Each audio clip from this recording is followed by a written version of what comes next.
bienvenue à ce nouvel épisode de Tête à tête entre médecins. Je suis aujourd'hui avec Dr Mélissa Généreux.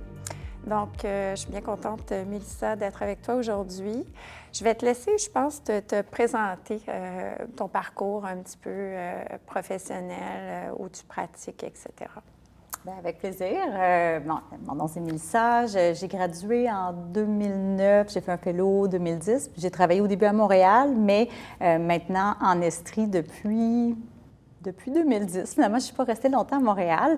Je travaille comme médecin spécialiste en santé publique, plus spécifiquement à la direction de santé publique au CIUS de l'Estrie-Chus.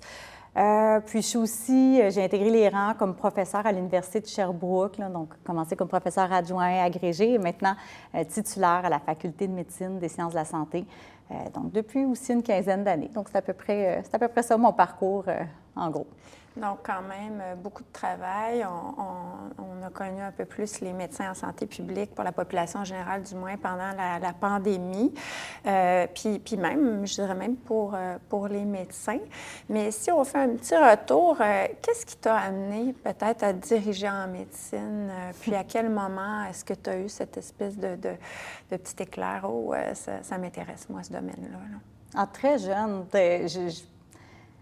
Honnêtement, du plus loin que je me rappelle, je prenais le Larousse, dans le temps qu'on avait des dictionnaires papier puis un peu moins d'Internet.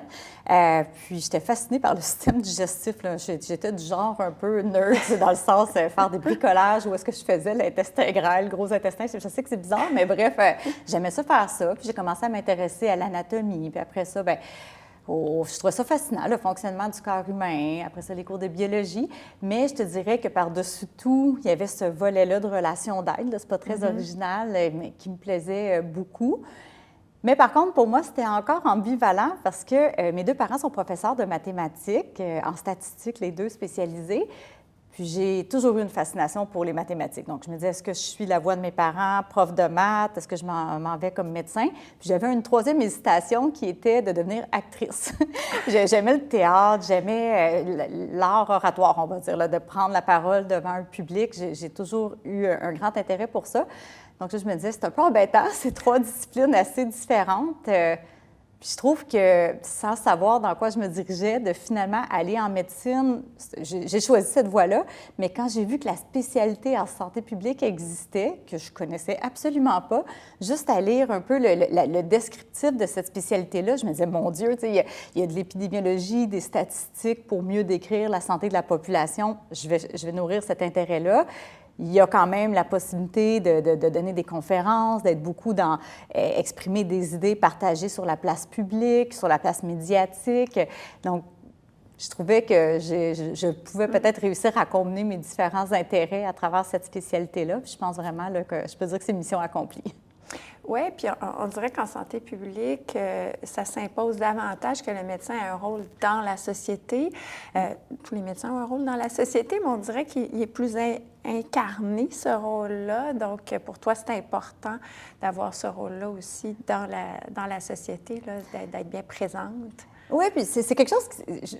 C'était pas prémédité d'avance dans le sens qu'au début, je me voyais peut-être plus donner des cours comme professeur ou enseigner à mes étudiants ou peut-être donner organiser des rencontres de séances publiques pour différents dossiers. Il faut vraiment comprendre qu'en santé publique, notre patient, pour moi, en Estrie, c'est 1,5 million de population.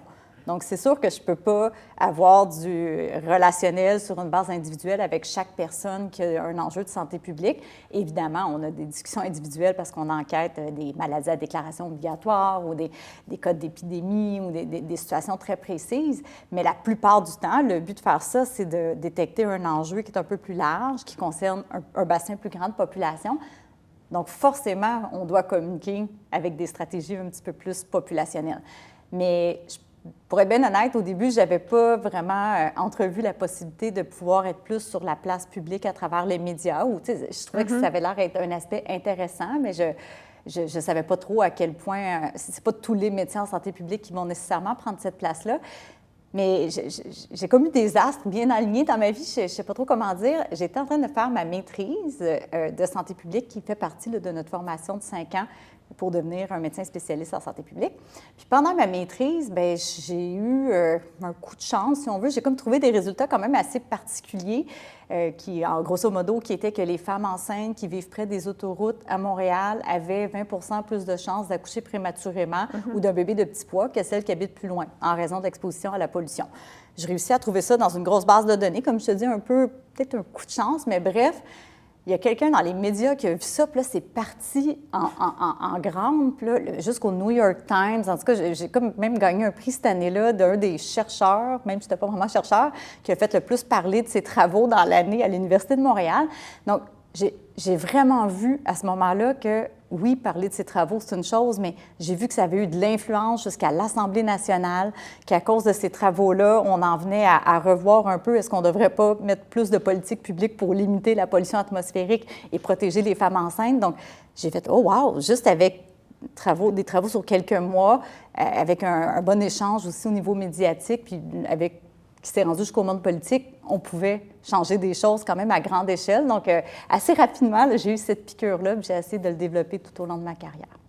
Fait que tu as rapidement compris qu'il y a certains messages à passer aussi. Comme tu l'as dit, ton patient, c'est la population. Donc, de passer des messages à la population, bien, il fallait bien les vulgariser, il fallait bien les transmettre. Donc, ça, c'est un rôle que tu vois comme important, toi, dans ta pratique aussi, de s'engager avec les médias, mais de la bonne façon. Parce que, oui, parce que je vois souvent des gens qui ont tendance à se méfier des médias, dire « Oups, il y a une demande média, est-ce qu'on l'a fait, est-ce qu'il y a un piège, est-ce qu'on a vraiment quelque chose à gagner? » Je pense que c'est quand même des bons réflexes à avoir, mais sincèrement, écoute, j'en ai fait au-dessus de 1000, tu sais, je veux dire, puis je me rends compte que, sincèrement, je suis même sur les doigts d'une main là, capable d'identifier des entrevues qui, finalement, ont causé plus de tort que de bien. C'est ça, tout au plus sur les doigts d'une main. Parce que je me dis, à chaque fois, c'est une occasion de passer un message, de aussi se créer une certaine notoriété de santé publique. Tu sais, c'est important que les gens comprennent c'est quoi notre intention. On est là pourquoi. Tu sais, moi, je le dis souvent, j'ai le métier le plus pur du monde. Moi, je me lève le matin, puis je me dis, qu'est-ce que je peux faire à la hauteur de ce qui m'est possible de faire? Comment je peux contribuer à améliorer le bien-être de la population? C'est quand même assez noble. Il n'y a aucun autre intérêt que ça. Donc, je me dis, c'est un peu ce mantra-là à tous les jours, en se levant, qu'est-ce qu'on peut communiquer? D'avoir le micro, qu'est-ce que ça peut nous donner comme occasion pour informer les gens, pour rendre accessible, vulgariser de l'information? Oui, mais aussi, je pense, pour les outiller, nos citoyens, nos citoyennes, nos patients, pour qu'eux aussi soient capables par la suite de faire des représentations auprès de leur municipalité, auprès de leurs députés, de leurs directeurs d'école ou je ne sais trop, pour dire, bien, il y a des enjeux de santé associés à telle situation et j'aimerais qu'on améliore le menu de cafétéria pour nos enfants.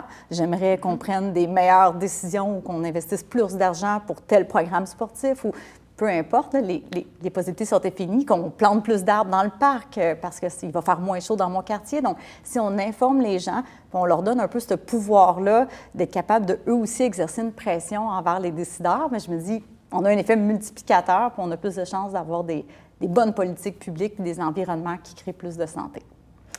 Oui, puis je pense que tu as rapidement été happée aussi dans le rôle que vous avez en santé publique, c'est-à-dire d'être un peu en vigie par rapport à ce qui se passe dans l'environnement, dans notre société, etc.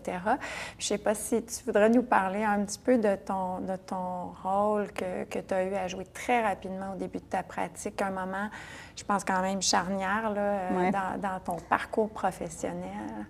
Bien, quand je suis arrivée en Estrie en 2010, bon, c'était vraiment parce que j'aimais la région, la qualité de vie, puis ça me donnait l'occasion d'être professeure tout en étant médecin et tout en habitant un peu en campagne. Je trouvais ça extraordinaire, mais je n'avais pas d'autres ambitions. Puis en 2013, le 2 juillet, bon, par un concours de circonstances, je suis nommée directrice de santé publique parce que l'ancienne directrice avait pris sa retraite. Puis bon, ils me l'ont offert. J'avais 33 ans. Pour vrai, c'était comme une promotion un peu rapide dans le sens que là, tout d'un coup, au sens de la loi sur la santé publique, quand on devient directeur ou directrice de santé publique, là, on a quand même une responsabilité, là, un devoir d'assurer la protection de la santé de toute notre population. On représente l'ensemble des médecins de l'équipe de santé publique, donc il y a un poids un petit peu plus grand là, qui vient avec ça. Puis un peu pas la phobie, mais la crainte que tout directeur ou directrice peut avoir, c'est les grandes catastrophes. Parce qu'à quelque part, on est formé pour ça, mais quand il y a une grande catastrophe avec des déversements, des produits chimiques, tout d'un coup, là, la Terre arrête de tourner, puis on est vraiment au cœur d'une gestion de crise, puis on a plusieurs décisions vraiment difficiles à prendre en peu de temps dans un contexte d'incertitude. Donc, c'est un peu l'équivalent des soins intensifs ou d'une urgence extrême, un cas d'orange, par exemple, mais dans la population. Et ça m'est arrivé 3 jours et demi après être entrée en fonction. C'est fou, là, quand j'y pense. Je suis rentrée le 2 juillet 2013. C'est un mardi. Puis dans la nuit du vendredi au samedi, on m'appelle en plein milieu de la nuit pour me dire « Mélissa, l'inimaginable vient d'arriver. Lac Mégantic est en feu. » Quand ils m'ont appelé, ils disaient « On pense que c'est un train qui a peut-être déraillé. On pense qu'il y avait du pétrole. On ne sait pas combien. On ne sait pas ce qui s'est passé au niveau de la population. Le centre-ville au complet brûle. » J'en parle, j'en ai encore des palpitations dans le sens que c'était... Je sais que c'est bizarre, mais sur le coup, je trouvais ça tellement pas possible que j'ai l'instant de quelques secondes, pensé que c'était une forme d'initiation malsaine. Tu sais, bien, voyons donc, ça se peut pas. Puis j'ai bien vu que la personne au bout du fil était très, très sérieuse. Donc, ça a complètement basculé, je te dirais, parce que... Bien, 2 choses. Tu sais, ça m'a obligée de dire, bien là, fais-toi confiance. C'était vraiment un baptême de feu. Tu sais, moi, tout d'un coup, il a fallu que je parle au ministre de la Santé. Dans le temps, c'était Régent Hébert. Il fallait que je parle à Horacio Arruda, qui était mon directeur national. Moi, c'est toutes des personnes que je ne connaissais pas du tout. C'est un écosystème que je ne connaissais pas. La sécurité publique, les corps policiers, la mairesse. Tu sais, j'ai vraiment rentré tout d'un coup là-dedans, évidemment avec toute ma super belle équipe. Mais où est-ce que l'apprentissage a été le plus grand, je te dirais, c'est que moi, j'étais préparée à gérer l'immédiat. Tu sais, il y a des produits chimiques, c'est quoi les risques à la santé, on veut protéger à court terme, mais aussi à long terme. Puis dans les semaines qui ont suivi, j'avais mon équipe qui continuait à être sur les lieux puis qui disait « Il me semble qu'il y a quelque chose de plus lourd que juste la santé physique. Il me semble que le moral des gens semble affecté. Donc, on fait-tu quelque chose avec ça? » On s'est dit, bien, c'est pas écrit dans les livres nulle part qu'on a un rôle à jouer, mais ça paraît logique de dire que oui, le bien-être psychologique, ça rentre quand même en ligne de compte. Ça fait partie, évidemment, de la santé. Donc, de là, c'est en suivi toute une série d'actions. On a fait une enquête, une grosse enquête de santé publique pour essayer de poser le diagnostic populationnel. Est-ce que les gens vont bien ou pas? Et en posant le diagnostic, il fallait s'ouvrir, avoir un plan d'intervention. Donc, on a vu qu'il y avait beaucoup de stress post-traumatique, d'anxiété, dépression. Et là, les gens m'ont dit, qu'est-ce que vous allez faire? Et j'ai dit, écoute, sincèrement, j'étais un peu mal prise. Je ne savais pas quoi faire quand tu as une grande partie de la population qui va moins bien. Est-ce qu'on va vers les services cliniques? Est-ce que ça se limite à ça? Les gens avaient besoin de plus que ça. Donc, ça nous a obligés, je pense, en toute humilité, à dire, bien, on ne sait pas quoi faire. Puis savez-vous quoi?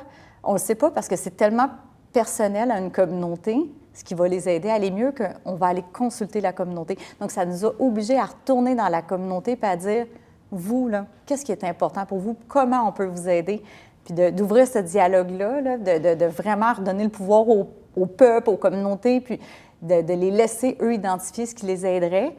Ça a été tellement riche, ça a mené à plein de choses sur lesquelles je ne m'étendrai pas aujourd'hui, mais qui encore aujourd'hui ont des impacts dans la communauté, que moi, c'est venu complètement changer ma façon de travailler. De dire, tu sais, des fois, comme médecin, on a l'impression qu'on doit toujours tout savoir, mais de juste savoir comment consulter les gens, puis de comprendre que des fois, la solution collective, la meilleure, on ne la connaît pas, mais on va se mettre dans une posture pour encourager les gens à l'identifier, puis nous, on va les aider à atteindre leur objectif. C'est un petit peu plus là, ce que je prône dans ces dernières années. Oui, l'humilité, l'ouverture aussi à apprendre des autres. Puis, est-ce que ça t'a mené ailleurs après dans ton parcours, cette ouverture-là? Dirais-tu que ça a été comme un moteur après pour penser différemment, prendre des décisions différemment, autant dans ton parcours professionnel que personnel? Ça a tout changé. Ça a tout changé parce que je me suis dit, ça a tellement eu d'impact intéressant pour la façon dont le rétablissement, on va dire, de la communauté à Lac-Mégantic, qui s'échelonne sur plusieurs années. Je me suis dit, si ça fonctionne pour ça, est-ce qu'on doit toujours attendre des grandes crises pour avoir ce réflexe-là de travailler plus avec la communauté? Donc, je te dirais que maintenant, c'est pas mal tous mes dossiers que je fais comme ça. Puis ça a renforcé mon désir d'être encore plus dans la communication, mais la communication a 2 sens, tu sais, d'avoir un espace où j'écoute les gens, n'importe qui peut m'écrire un courriel. mon conjoint trouve ça bien drôle parce que je reçois toutes sortes de demandes. Puis moi, ma philosophie, c'est je dis jamais non. Tu sais, je peux pas toujours mettre la même énergie pour tout le monde, mais je vais toujours répondre à des gens qui trouvent mon adresse sur le web puis qui me proposent « j'aimerais te rencontrer, j'aimerais te parler d'une idée ». Puis je me dis « il n'y a jamais de mauvaise idée ». Tu sais, des fois, je leur dis « regarde, là, ça déborde, je suis peut-être pas capable de donner suite, mais je le garde ici, puis je vais peut-être être capable de faire un lien, te connecter avec un autre groupe ». Donc, j'essaie d'être plus à l'écoute, je dirais, des idées sur le terrain en me disant que j'ai pas mal plus de chances d'avoir une intervention qui va être efficace si l'idée vient du monde qu'on veut rejoindre. C'est plutôt que de moi dans mon bureau, puis avec ma science, penser que pour régler tel problème de santé publique, on va faire tel plan d'intervention sans même avoir vérifié si c'est quelque chose qui est vraiment important pour les gens puis qui risque de vraiment bien fonctionner. Puis là, bien, la pandémie est arrivée. Écoute, quand c'est arrivé, on n'était pas encore dans la pandémie, on était en février 2020, mon premier réflexe, c'était de dire, est-ce que ça se pourrait que ce genre de traumatisme collectif-là qu'on a connu à Lac-Mégantic, qu'on soit en train de tranquillement vivre ça à l'échelle, bien là, je me disais de tout le Québec, mais je disais, mon Dieu, de tout le Canada, bien là, de toute la planète entière. Donc, c'est rare que je fais ça, mais j'ai monté un protocole de recherche rapidement. Il y avait une opportunité de recherche. Puis mon équipe et moi, à l'Université de Sherbrooke, on est allé chercher quand même une grosse subvention pour documenter. Donc, dès février 2020, on était dans cette voie-là de vouloir documenter les impacts de la pandémie au niveau psychologique, au niveau aussi de réponse plus comportementale, le complotisme. On avait déjà tout entrevu là, que ça allait être des enjeux assez importants. Et encore une fois, c'était pas juste de documenter les problèmes, mais de voir ensuite comment on travaille avec la population pour être capable de minimiser ces impacts-là, puis de pas juste minimiser le risque de virus, mais aussi toutes les conséquences, on va dire au niveau plus psychologique, là, du confinement, de toutes les mesures qui ont été prises pendant la pandémie. Donc, oui, je te dirais que dès le jour 1, avant même que le mot pandémie soit prononcé, on était déjà dans cette perspective-là, inspiré là, des apprentissages de Lac-Mégantic. Puis, ton identité professionnelle est quand même très, très bien établie. Tu as l'air d'avoir plusieurs trucs, stratégies pour rester dans le réseau malgré tout ce qui se passe comme embûche et tout. Mais dans ta vie personnelle aussi, est-ce qu'il y a des trucs, des stratégies que tu mets en place qui t'aident aussi dans le volet professionnel?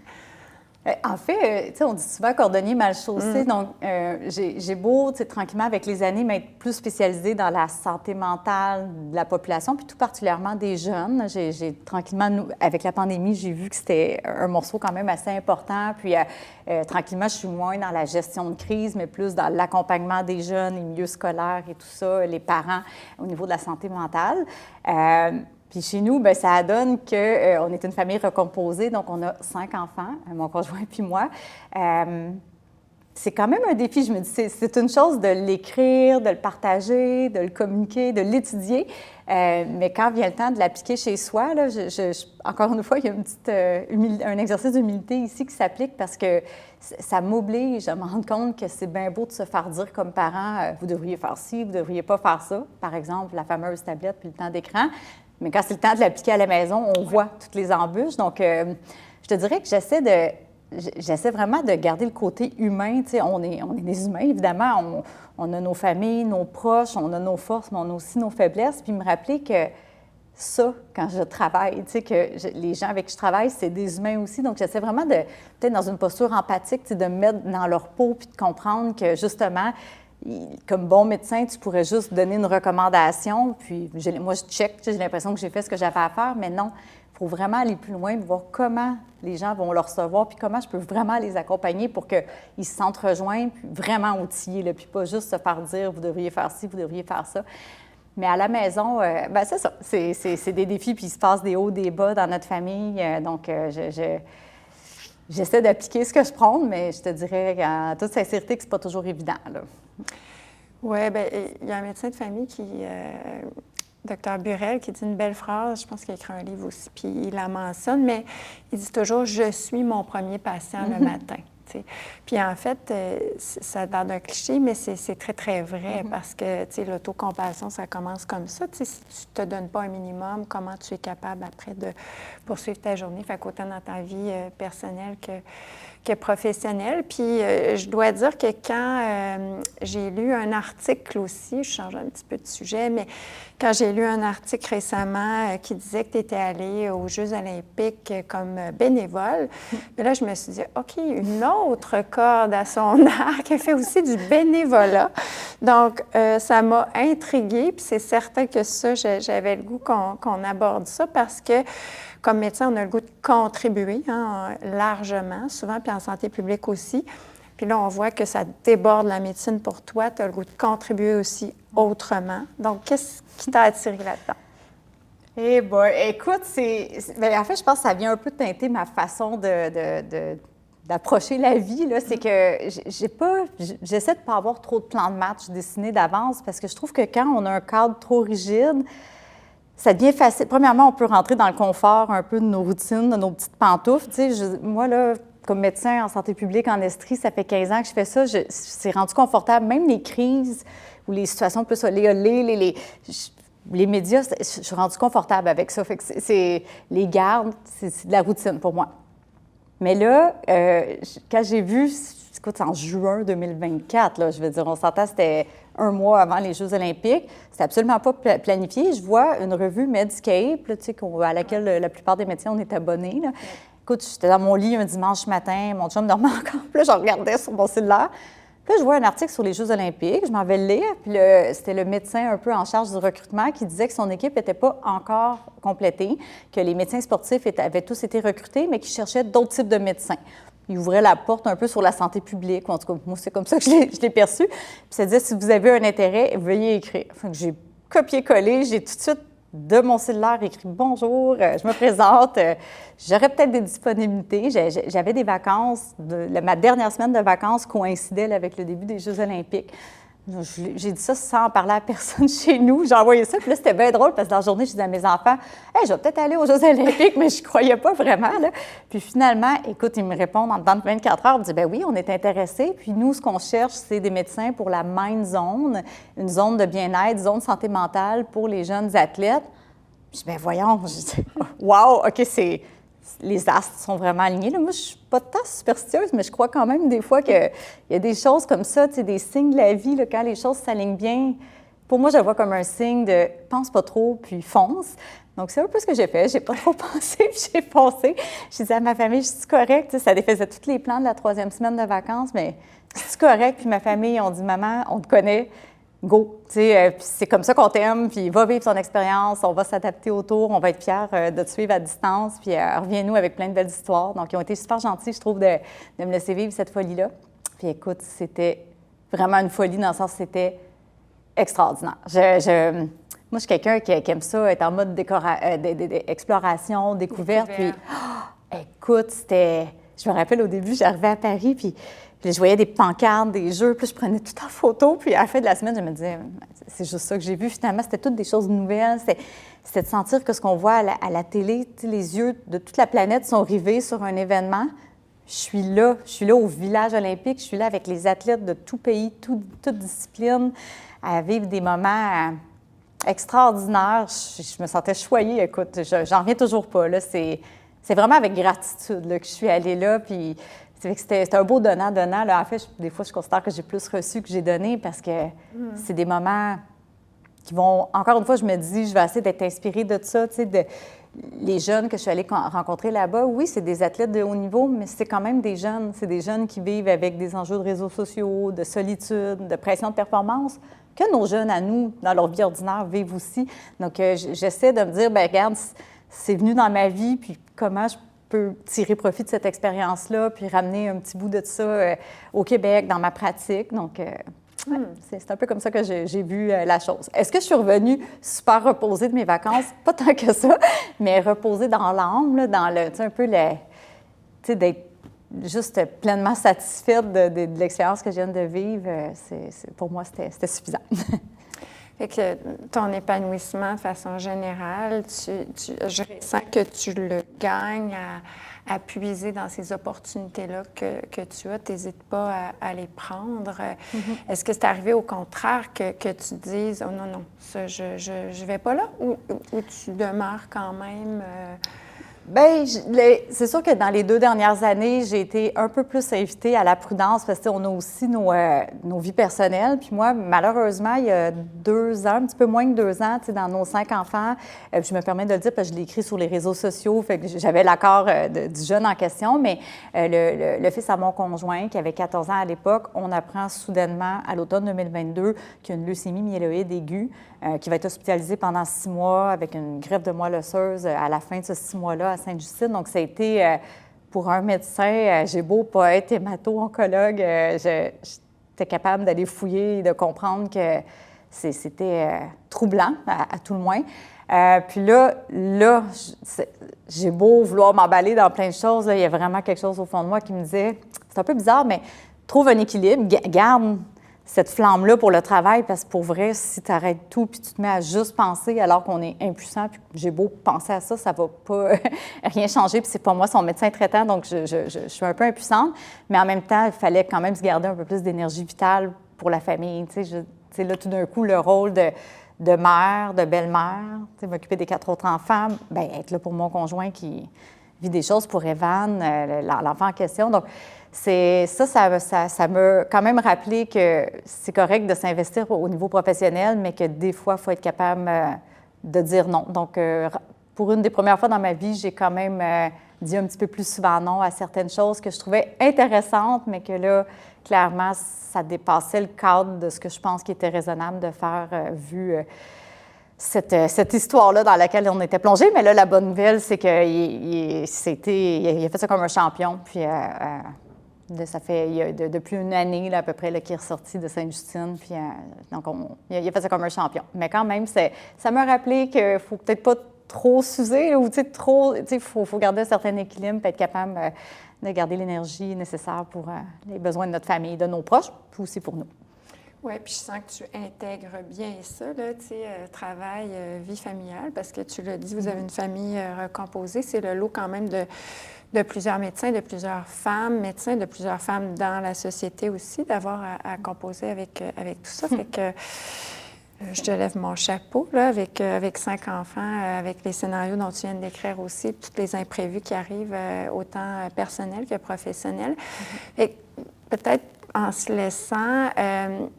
comment tu dirais aux gens que tu réussis à durer, justement, en médecine, tu sais, dans un réseau où, on le sait, il y a beaucoup d'embûches, il y a des lois qui s'amènent. Bon, comment tu réussis à composer avec tout ça, avec tout ce que tu viens de nous dire aussi, pour durer? Parce que le but, quand on commence notre cours de médecine, on fait un fellow, comme tu l'as fait, etc., c'est de durer. On ne veut pas pratiquer 1 an, 2 ans, 3 ans.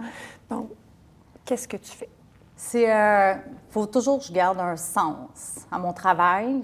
Pour moi, veut pas, il y a des parties de notre travail, des composantes qui sont des fois moins stimulantes ou plus routinières, puis ça fait partie de la vie. Là. Je ne peux pas toujours être sur mon X dans les meilleurs des moments, mais il faut toujours que je garde en tête que j'ai un projet. Mon conjoint trouve ça bien drôle parce que j'ai vraiment besoin. Si j'ai pas un projet de fond un peu plus longitudinal ou quelque chose d'un peu plus aigu, bien, comme là, les jeux s'emmenaient, je me raccrochais à ça. Bon, pas longtemps, vous direz, parce que j'ai eu 1 mois pour l'anticiper, mais je reviens de là, j'essaie de surfer sur cet apprentissage-là. Là, j'ai d'autres projets que je peux pas nécessairement dévoiler tout de suite, mais qui s'en viennent. Donc, la relation avec les médias, comme je dis, c'est un peu en aparté de mon travail, mais ça me garde stimulée, ça m'oblige. Comme là, j'ai une chronique à la radio qui vient de commencer dans la station régionale en Estrie. Ça vient de commencer cette semaine. Donc là, on est en août, en août 2024, puis je pense que je vais y aller pour toute l'année. Donc, tu sais, ça, c'est le fun. À chaque semaine, ça va être quoi mon sujet de chronique? Donc, je regarde l'actualité. Faut que je garde un sens. Faut que je me dise, c'est quoi, moi, ma contribution? Pourquoi je le fais? Puis de garder une passion. C'est un peu paradoxal parce que ça m'ajoute plus de travail, donc ça me fatigue plus. Mais j'ai toujours trouvé que l'investissement, l'énergie qu'on met là-dedans, même si c'est le samedi matin puis le dimanche matin que je suis obligée de faire ça parce que j'ai pas le temps dans la semaine, ça me donne un sens. Puis quand les choses sont un peu plus sombres, plus grises au travail ou que je perds un peu de motivation, je me rappelle que j'ai ça. Puis mes étudiants, j'enseigne beaucoup, mes étudiants me le disent souvent. On le voit, tu es passionné, c'est contagieux, tu nous le transmets. Donc, oui, je veux toujours garder ça. La journée où j'aurais pu cette motivation-là profonde à un projet, à quelque chose qui sort un peu des sentiers battus puis de la routine, moi, pour moi, j'aurais peur de perdre un sens, puis comme ce désir-là de durer encore longtemps. Mais là, je ne vois pas la fin, mais pas du tout.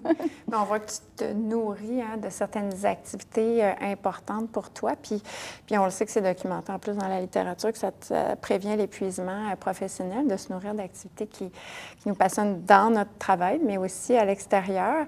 Il y a un médecin en santé publique, Michel Vézina, je ne sais pas si c'est bon, qui avait écrit un livre, tu sais, puis il mentionnait vraiment l'identité rétrécie, comment on peut devenir très, très, très petit, là, tu sais, si on n'explore pas d'autres avenues. Donc, toi, je retiens que tu serais plus dans l'identité élargie, puis que c'est positif. Fait que je retiens plusieurs choses de ce que tu nous as dit, là, mais je retiens beaucoup la connexion. Pour toi, c'est important de connecter avec les gens, avec la population, avec les médias, avec les politiciens, avec les autres médecins, avec tout le monde. Puis je pense que ça va à l'encontre de ce qu'on peut penser des fois de quelqu'un en santé publique parce qu'on se fait des idées que c'est une spécialité un petit peu à part, une espèce de solitude professionnelle des fois qu'on peut voir à tort, probablement. Tellement pas. C'est ça, exactement. Donc, je suis contente que tu nous livres ça, cette espèce d'importance de la connexion pour toi, puis de saisir les opportunités, puis des fois,